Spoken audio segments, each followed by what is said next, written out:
ഇനി മുതൽ പഴയ പോലെ 6 വരി പാതയിൽ വാഹനം ഓടിച്ചാൽ പണി കിട്ടും. ലൈൻ ട്രാഫിക് നിയമങ്ങൾ പാലിച്ചു മാത്രമേ ഇനി 6 വരി പാതയിൽ വാഹനം ഓടിക്കാൻ കഴിയൂ. ഒരു വശത്ത് 3 വരികളായിരിക്കും ഉണ്ടാവുക. അങ്ങനെ 2 വശത്തുമായി 6 വരികൾ.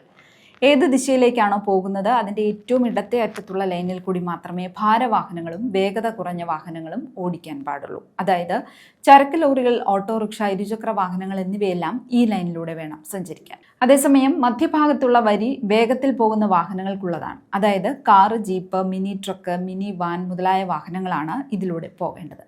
കൂടാതെ ഇടത് ലൈനിലുള്ള വാഹനത്തിന് മുന്നിലുള്ള വാഹനത്തെ മറികടക്കാനും മധ്യഭാഗത്തെ ലൈൻ ഉപയോഗപ്പെടുത്താം. മറികടക്കാനല്ലാതെ വേഗത കുറച്ചു പോകുന്ന വാഹനങ്ങൾ ഒരു കാരണവശാലും മധ്യഭാഗത്തെ ലൈൻ ഉപയോഗിക്കരുത്.